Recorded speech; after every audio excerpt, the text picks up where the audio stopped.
ফেব্রুয়ারির প্রথমার্ধে নির্বাচন, বিশ্ব নেতাদেরকে প্রধান উপদেষ্টা। পাচারের টাকা ফেরাতে সহায়তা কামনা, এলডিসি উত্তরণে পাশে থাকবে ডব্লিউটিও। ফেব্রুয়ারির মধ্যে নির্বাচন চায় ৮৬% মানুষ, জরিপের তথ্য। জনপ্রিয়তায় সবচেয়ে এগিয়ে বিএনপি, দ্বিতীয় জামাত, সমর্থন কমেছে এনসিপির। নিউ ইয়র্কে হামলার ঘটনায় অন্তর্বর্তী সরকারের অদক্ষতাকে দায়ী করলেন রিজভী, প্রশ্ন তুললেন দেশের আইনশৃঙ্খলা পরিস্থিতি নিয়ে। গণহত্যা মামলায় শেখ হাসিনার বিরুদ্ধে বিশেষ তদন্ত কর্মকর্তার জবানবন্দি, দুদকের কিছু মামলার রায় হতে পারে নভেম্বরের মধ্যে।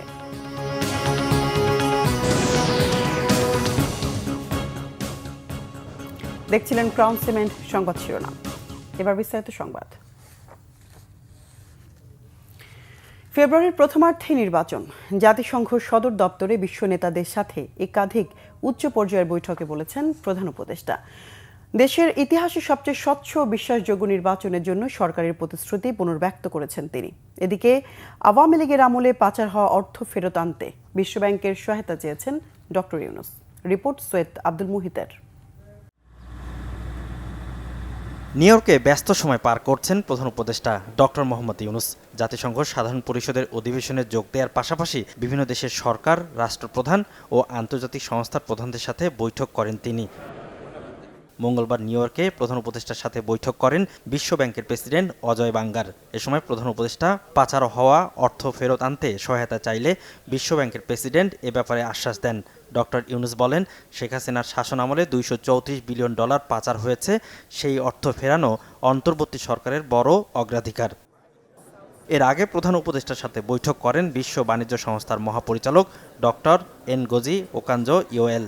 এ সময় বাংলাদেশের রপ্তানি সুবিধা, তৈরি পোশাক খাতের বাজার সম্প্রসারণ, উন্নয়নশীল দেশগুলোর বাণিজ্য বৈষম্য কমানো সহ বিভিন্ন বিষয়ে আলোচনা হয়। বাংলাদেশের এলডিসি থেকে উত্তরণে বিশ্ব বাণিজ্য সংস্থার সহায়তা চেয়েছেন প্রধান উপদেষ্টা। এদিকে নেদারল্যান্ডসের রানী দ্বিতীয় ম্যাক্সিমার সাথেও প্রধান উপদেষ্টার বৈঠক হয়েছে। শিক্ষা, স্বাস্থ্য, অবকাঠামো, সবুজ জ্বালানির ক্ষেত্রে সহযোগিতা চেয়েছেন ডক্টর মোহাম্মদ ইউনূস। বৈঠক করেছেন অস্ট্রেলিয়ার প্রধানমন্ত্রীর সঙ্গেও। শুক্রবার সাধারণ পরিষদের অধিবেশনে প্রধান উপদেষ্টার ভাষণে নির্বাচনের প্রস্তুতির বিষয়টি থাকবে বলে জানিয়েছেন প্রেস সচিব শফিকুল আলম।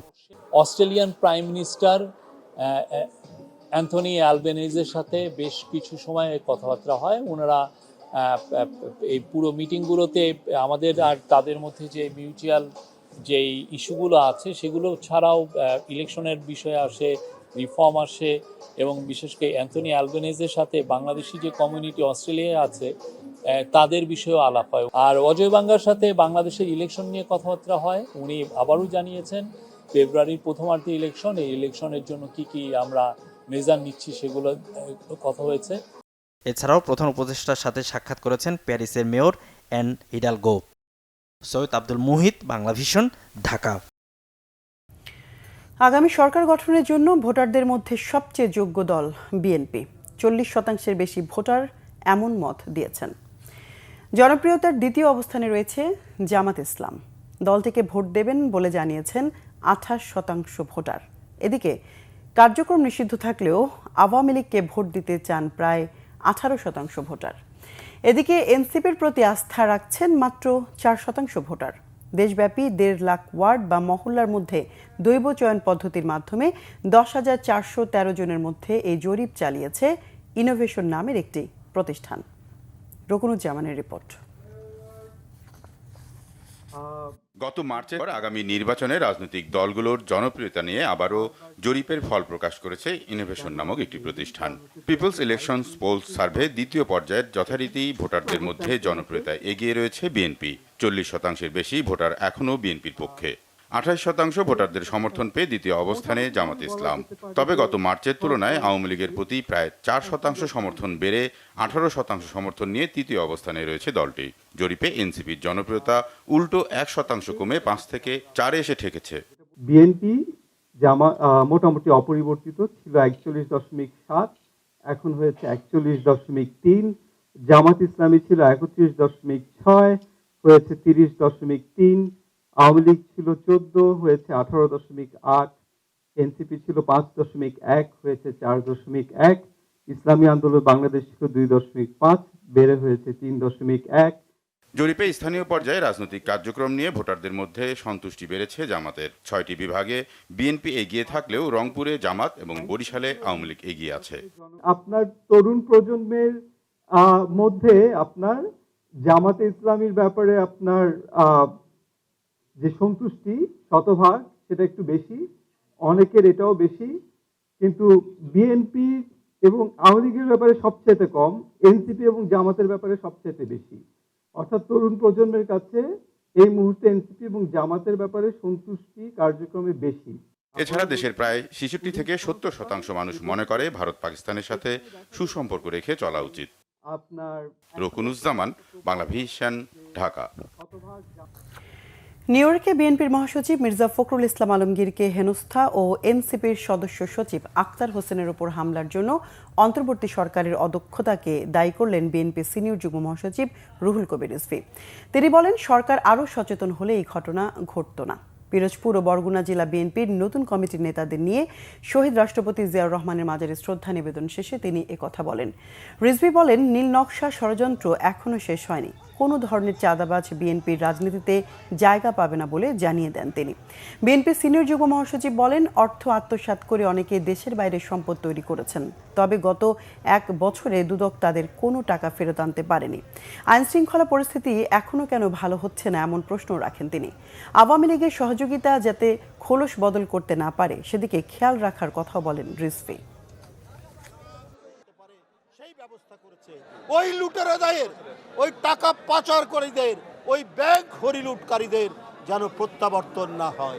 ওই মানুষ খুন করে, ছাত্র খুন করে, শিশুকে খুন করে যারা ক্ষমতা ধরে রাখতে চেয়েছিল, তাদের ওই খুন, ওই রক্ত এখনো শুকায়নি। তাই আওয়ামী লীগের সাথে কোনো আতাত নেই। আওয়ামী লীগের সাথে যারা তাকে সহযোগিতা করেছে তাদের যেন খোলস খুলে নতুনভাবে আত্মপ্রকাশ করতে না পারে, আমাদেরকে সেই দিকটাই দেখতে হবে। জুলাই আন্দোলনে ক্ষমতাচ্যুত প্রধানমন্ত্রী শেখ হাসিনার মারণাস্ত্র ব্যবহার করে সরাসরি গুলির নির্দেশ দেন। ড্রোন ব্যবহার করে আন্দোলনকারীদের অবস্থান নিশ্চিত করে হেলিকপ্টার থেকে বোম্বিং করারও নির্দেশ দেন তিনি। এছাড়া আন্দোলনকারীদের রাজাকার হিসেবে চিহ্নিত করে তাদের ফাঁসি দেওয়ার কথাও বলেন শেখ হাসিনা। শেখ হাসিনার বিভিন্ন ফোন আলাপের রেকর্ডে সব তথ্য উঠে এসেছে। শেখ হাসিনা সহ 3 জনের বিরুদ্ধে মানবতা বিরোধী অপরাধের মামলায় আন্তর্জাতিক অপরাধ ট্রাইব্যুনালে দেয়া সাক্ষ্যে বিশেষ তদন্ত কর্মকর্তা ফরেনসিক বিশেষজ্ঞ তানভীর হাসান জোহা সব কথা বলেন। বিচারপতি গোলাম মর্তুজা মজুমদারের নেতৃত্বে 3 সদস্যের ট্রাইব্যুনাল 1-এ দুপুর 1টার দিকে সাক্ষ্য গ্রহণ শুরু হয়। সাক্ষ্যে জোহা বলেন, তদন্তকালে বিটিআরসি, এনটিএমসি ও ডিএমপি সহ সংশ্লিষ্ট দপ্তর থেকে বিভিন্ন audio clip, video footage, CDR, CC camera footage সংগ্রহ করেন তিনি। এরই ধারাবাহিকতায় গত 23 ডিসেম্বর সাবেক প্রধানমন্ত্রী শেখ হাসিনার 69টি ভিডিও ক্লিপ জব্দ করেন। এর মধ্যে একটি ভিডিও ক্লিপে সাবেক প্রধানমন্ত্রী শেখ হাসিনা ও ফজলে নূর তাপসের ফোন আলাপ ও একটিতে শেখ হাসিনার সাথে ঢাকা বিশ্ববিদ্যালয়ের সাবেক উপাচার্য মাকসুদ কামালের কণ্ঠস্বর শনাক্ত করেন তিনি। 3টি ফোন আলাপে সাবেক প্রধানমন্ত্রী শেখ হাসিনা ও জাসদ সভাপতি হাসানুল হক ইনুর কণ্ঠস্বর শনাক্ত করা হয়। সাক্ষ্যগ্রহণ সরাসরি সম্প্রচার করছে বিটিভি। দর্শক, মানবতা বিরোধী অপরাধ ট্রাইব্যুনালে আছেন আমাদের সহকর্মী নাবিল জাহাঙ্গীর। আমরা এখন সরাসরি কথা বলবো তার সাথে। নাবিল, শেখ হাসিনা সহ 3 আসামির বিরুদ্ধে করা মামলায় ট্রাইব্যুনালের প্রসিকিউটর বিশেষ তদন্ত কর্মকর্তা তানভীর হাসান জোহা কি বলেছেন, বিস্তারিত জানাবেন। জেবা, আপনি জানেন যে আজকে তানভীর হাসান জোহা তিনি সাক্ষ্য প্রদান করছেন এবং তিনি একজন ফরেনসিক বিশেষজ্ঞ। তিনি কিন্তু 69টি অডিও কল রেকর্ড বিশ্লেষণের কথা বলেছেন। এর মধ্যে 3টি অডিও কল রেকর্ড তিনি ট্রাইব্যুনালে আজকে জমা দিয়েছেন এবং সেটি কিন্তু ট্রাইব্যুনালে প্লে করে শোনানো হয়।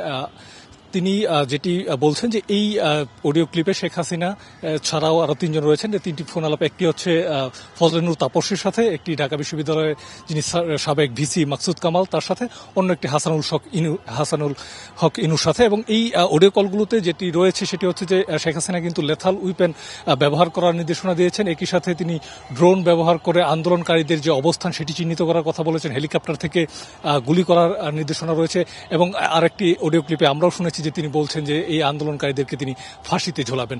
তো এই আজকে কিন্তু তদন্তকারী কর্মকর্তা, যিনি বিশেষ তদন্তকারী কর্মকর্তা, তিনি সাক্ষ্য প্রদান করেছেন।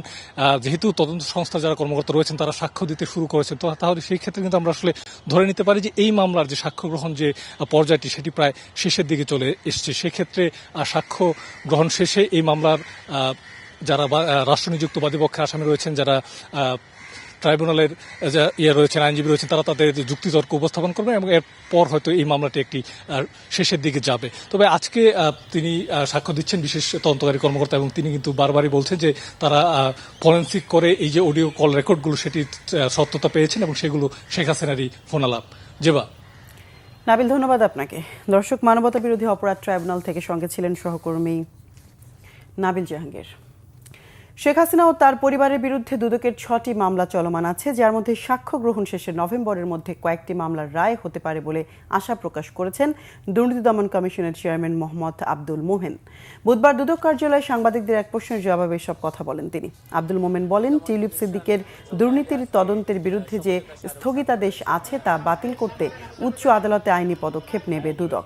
এছাড়াও অভ্যন্তরীণ দুর্নীতি বন্ধে পদক্ষেপ নেওয়ার কথা জানান তিনি। এদিন ট্রান্সপারেন্সি ইন্টারন্যাশনাল বাংলাদেশের সাথে পঞ্চমবারের মতো সমঝোতা স্মারক সই করেছে দুদক।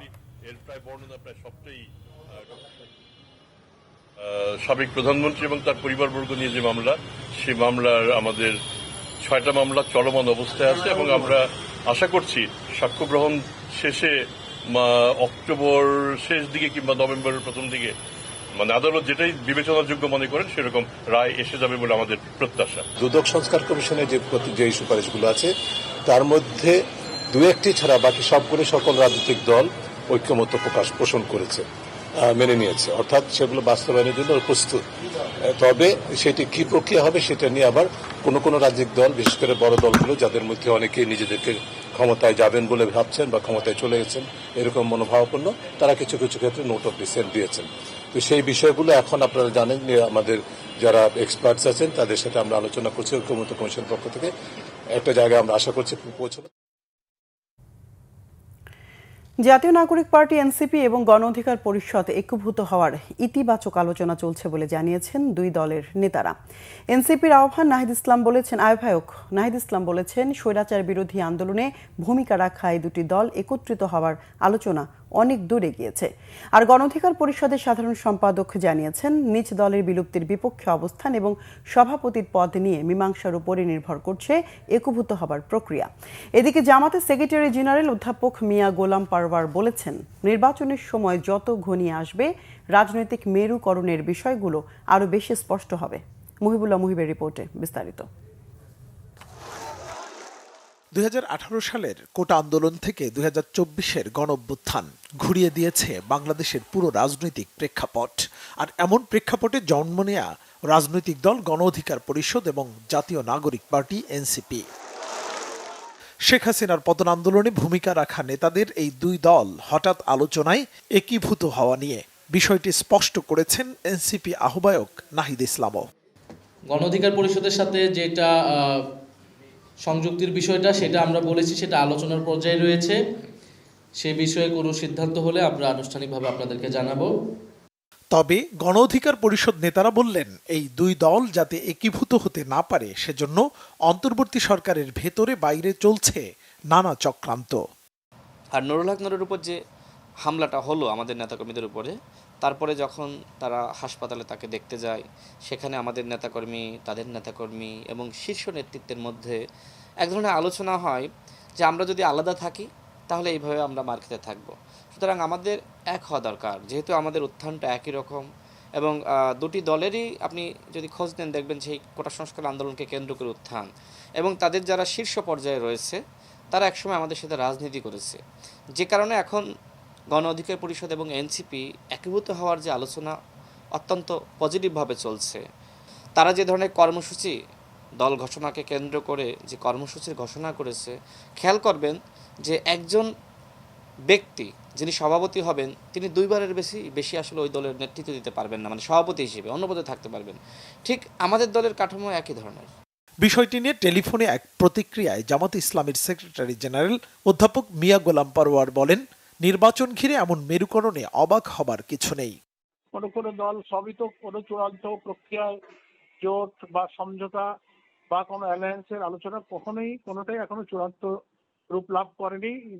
আভ্যন্তরীণভাবে সব দলই সবার সঙ্গে আলাপ আলোচনা চলছে। কোনো দল তাদের আভ্যন্তরীণ নানান পলিসিতে নিজেদের মধ্যে একটু আলোচনা করার জন্য সময় নিচ্ছে।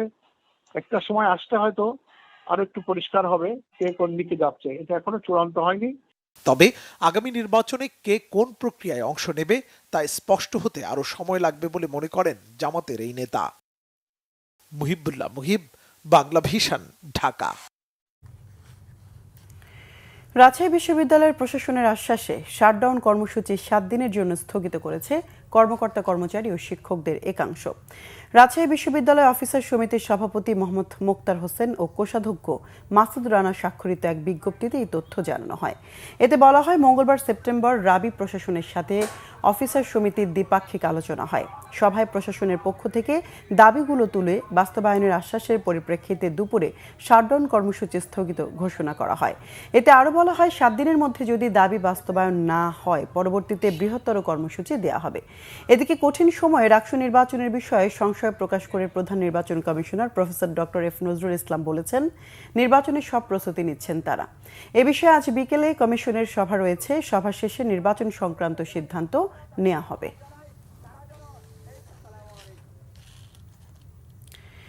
চট্টগ্রাম বিশ্ববিদ্যালয় কেন্দ্রীয় ছাত্র সংসদ চাকসু নির্বাচনে মনোনয়নপত্র প্রত্যাহারের শেষ দিন আজ বিকেল 3টা পর্যন্তই সুযোগ পাবেন প্রার্থীরা।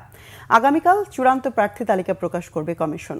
এর আগে গতকাল ব্যক্তিগত কারণ দেখিয়ে কেন্দ্র ও হল সংসদের 14 জন প্রার্থী মনোনয়নপত্র প্রত্যাহার করেছেন। তফসিল অনুযায়ী আগামী 12 অক্টোবর চাকসু নির্বাচন অনুষ্ঠিত হওয়ার কথা থাকলেও তা পিছিয়ে 15 অক্টোবর করা হয়েছে। কমিশনের দাবি, প্রার্থীদের অনুরোধে এই সিদ্ধান্ত। কমিশনের এই সিদ্ধান্তকে ছাত্রদল সহ বেশ কয়েকটি সংগঠন ও কিছু স্বতন্ত্র প্রার্থী স্বাগত জানালেও এটিকে ষড়যন্ত্রের অংশ বলছে ছাত্র শিবির। এর আগে কেন্দ্র ও হল সংসদে নির্বাচনের জন্য 931 জন প্রার্থী মনোনয়নপত্র সংগ্রহ করেছিল। সবশেষ 1990 সালে হয়েছিল চাকসু নির্বাচন। চাঁপাইনবাবগঞ্জের ভোলাহাট সীমান্ত দিয়ে 19 বাংলাদেশিকে পুশিন করেছে ভারতীয় সীমান্তরক্ষী বাহিনী বিএসএফ। ভোরে উপজেলার চানশিকারি সীমান্ত দিয়ে বিএসএফ তাদের বাংলাদেশে ঠেলে দেয়। পরে বিজিবি তাদের আটক করে আটককৃতদের মধ্যে 6 জন নারী, 10 জন পুরুষ ও 3 জন শিশু। 59 বিজিবি ব্যাটালিয়নের অধিনায়ক লেফটেন্যান্ট কর্নেল গোলাম কিবরিয়া জানান, ভোরে বিএসএফ 19 জনকে সীমান্ত পিলার 119-এর 4 সংলগ্ন এলাকা দিয়ে বাংলাদেশে পাঠায়। প্রাথমিক তথ্যে তারা সবাই বাংলাদেশের নাগরিক বলে জানা গেছে। বিভিন্ন সময় অবৈধ পথে ভারতে গিয়ে তারা দেশটির পুলিশের হাতে গ্রেফতার হয়ে কারাগারে সাজাও খেটেছেন। এ ব্যাপারে প্রয়োজনীয় ব্যবস্থা নেওয়া হচ্ছে বলে জানান তিনি। আন্তর্জাতিক প্রসঙ্গ। যুদ্ধ আর সহিংসতা বন্ধে জাতিসংঘকে চরম উপহাস করে সাধারণ পরিষদের বার্ষিক অধিবেশনে ভাষণ দিয়েছেন যুক্তরাষ্ট্রের প্রেসিডেন্ট ডোনাল্ড ট্রাম্প। দাবি করেছেন, পাকিস্তান ভারত সহ অন্তত 7টি যুদ্ধ থামানোর চেষ্টায় ভূমিকা রেখেছেন তিনি। দ্বিতীয় মেয়াদে যুক্তরাষ্ট্রের প্রেসিডেন্টের দায়িত্ব নেওয়ার পর সাধারণ পরিষদে ট্রাম্পের প্রথম ভাষণ এটি। বিশ্বশান্তি প্রতিষ্ঠায় ব্যর্থতার অভিযোগ এনে জাতিসংঘকে তুলোধুনো করেছেন তিনি। বলেছেন, কড়া ভাষায় চিঠি লেখা আর ফাঁকা বুলি ছাড়া কাজ নেই জাতিসংঘের। সংস্থাটির উদ্দেশ্য নিয়ে তিনি প্রশ্ন তুলেছেন। বলেছেন, অভিবাসন প্রত্যাশীদের পশ্চিমা দেশগুলোতে ঠেলে দিয়ে পরিস্থিতি ঝুঁকিপূর্ণ করে তুলেছে জাতিসংঘ। ফিলিস্তিনকে ইউরোপীয় দেশগুলোর স্বীকৃতিতে বিরক্তি প্রকাশ করে বলেছেন, এটি হামাসের জন্য অনেক বড় অর্জন হতে যাচ্ছে। মূল অধিবেশনের সাইডলাইনে আরব নেতাদের সাথে বৈঠকে গাজা পরিস্থিতি নিয়ে কথা বলেছেন ট্রাম্প। গাজায় সহিংসতা অবিলম্বে বন্ধের আহ্বান জানিয়ে যুদ্ধবিরতি বাস্তবায়নে যুক্তরাষ্ট্রের আন্তরিকতা ও চেষ্টা পুনর্ব্যক্ত করেছেন তিনি। সৌদি আরব, কাতার, সংযুক্ত আরব আমিরাত, মিশর, জর্ডান, তুরস্ক, ইন্দোনেশিয়া ও পাকিস্তানের নেতারা বৈঠকে ছিলেন। এদিকে ইউক্রেন যুদ্ধ নিয়েও সামাজিক মাধ্যমে বিস্ফোরক মন্তব্য করেছেন ট্রাম্প। বলেছেন, ইউক্রেন চাইলে যুক্তরাষ্ট্র ও নেটোর সহায়তায় রাশিয়ার কাছ থেকে দখল হওয়া ভূখণ্ড পুনরুদ্ধার করতে পারবে, যা ইউক্রেন যুদ্ধ নিয়ে ট্রাম্প প্রশাসনের বিপরীতমুখী যাত্রার ইঙ্গিত দিচ্ছে। সংবাদ শেষ করব ক্রাউন সিমেন্ট শিরোনামগুলো আরেকবার জানিয়ে। ফেব্রুয়ারির প্রথমার্ধে নির্বাচন, বিশ্ব নেতাদেরকে প্রধান উপদেষ্টা পাচারের টাকা ফেরাতে সহায়তা কামনা। এলডিসি উত্তরণে পাশে থাকবে ডব্লিউটিও। ফেব্রুয়ারির মধ্যে নির্বাচন চায় 86% মানুষ, জরিপের তথ্য। জনপ্রিয়তায় সবচেয়ে এগিয়ে বিএনপি, দ্বিতীয় জামাত। সমর্থন কমেছে এনসিপির। নিউ ইয়র্কে হামলার ঘটনায় অন্তর্বর্তী সরকারের অদক্ষতাকে দায়ী করলেন রিজভী, প্রশ্ন তুললেন দেশের আইন শৃঙ্খলা পরিস্থিতি নিয়ে। গণহত্যা মামলায় শেখ হাসিনার বিরুদ্ধে বিশেষ তদন্ত কর্মকর্তার জবানবন্দি, দুদকের কিছু মামলার রায় হতে পারে নভেম্বরের মধ্যেই।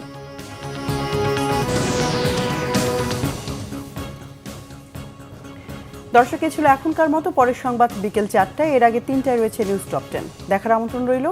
এছাড়া বাংলাভিশন সংবাদ ও সংবাদ সংশ্লিষ্ট অনুষ্ঠান দেখতে ভিজিট করুন www.bvnews24.com ও facebook.com/banglavisionnews এবং সাবস্ক্রাইব করুন youtube.com/banglavisionnews। এতক্ষণ সঙ্গে থাকায় ধন্যবাদ সবাইকে।